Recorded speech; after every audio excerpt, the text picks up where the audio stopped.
नमस्कार। आज मेरे पास है सफोला ऑयल, दूसरा है पतंजलि का सरसों का तेल।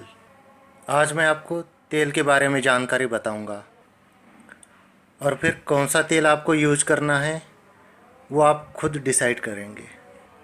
जैसे कि ये आपके सामने सफोला का तेल है।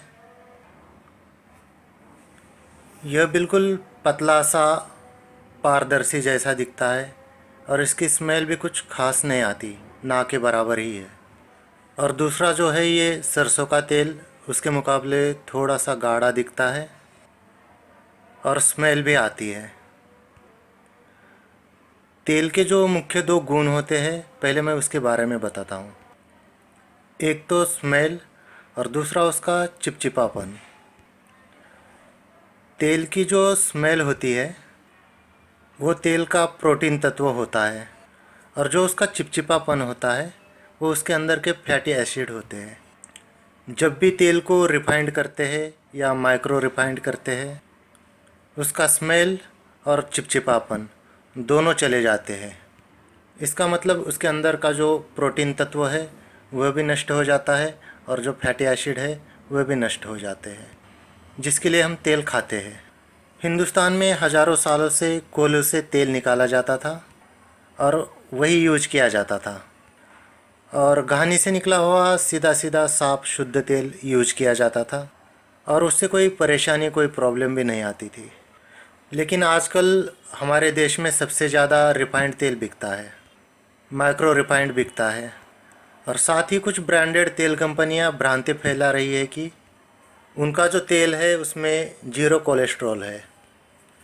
और देखा जाए तो कोलेस्ट्रॉल की सच्चाई ये है, कोलेस्ट्रॉल जो है वो नॉन वेज में पाया जाता है, मांस में पाया जाता है, फिश में पाया जाता है, दूध में, दूध से बने हुए प्रोडक्ट्स में कोलेस्ट्रॉल होता है। लेकिन सोयाबीन में, सनफ्लावर में, मूंगफली में, तिल में, जैतून में, सरसों में, इन सब में किसी में भी कोलेस्ट्रॉल नहीं होता। दूसरी भ्रांति यह फैलाई जाती है कि इनका तेल कोलेस्ट्रॉल में फाइट करता है, मतलब कोलेस्ट्रॉल लेवल को नॉर्मल रखता है, कोलेस्ट्रॉल को बढ़ने नहीं देता।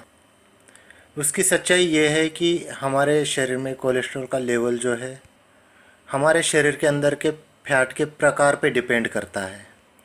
वनस्पति घी, जिसे हम डालडा भी कहते हैं, सोयाबीन, सनफ्लावर, इनका जो तेल है वो हमारे शरीर के एचडीएल और एलडीएल दोनों प्रकार के कोलेस्ट्रॉल को घटाता है। लेकिन सरसों, जैतून, मूंगफली, इनका जो तेल है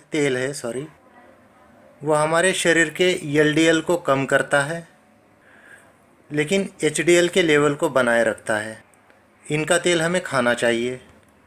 तीसरा भ्रम इन कंपनियों ने ये फैला रखा है कि इनके तेलों में विटामिन ई की मात्रा काफ़ी अच्छी है, ज़्यादा है। और सच्चाई ये है कि सोयाबीन में जो विटामिन ई होता है वो डेल्टा प्रकार का होता है और जो प्रोटीन होता है, सोयाबीन का प्रोटीन जानवरों को पचाने के लिए तो ईजी है, लेकिन इंसान की बॉडी को पचाने के लिए वो इतना ईजी या इतना अच्छा नहीं है। और ये कंपनियां भ्रांति फैलाती है कि उनका जो तेल है वो आधुनिक तकनीक से बना हुआ है। इसमें सच्चाई देखी जाए तो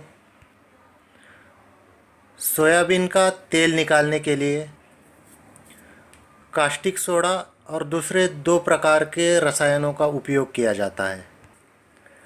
बल्कि सरसों, मूंगफली, तिल, जैतून, इनमें तेल की मात्रा काफ़ी अच्छी भी होती है और इनका तेल निकालने के लिए केमिकल की आवश्यकता भी नहीं पड़ती।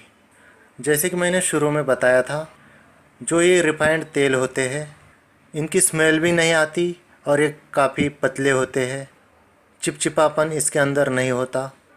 तेल में जो तत्व पाए जाते हैं, एंटीऑक्सीडेंट, लेसिथिन, विटामिन, यह सारे तत्व नष्ट हो जाते हैं जब इसको रंगहीन, गंधहीन बनाया जाता है।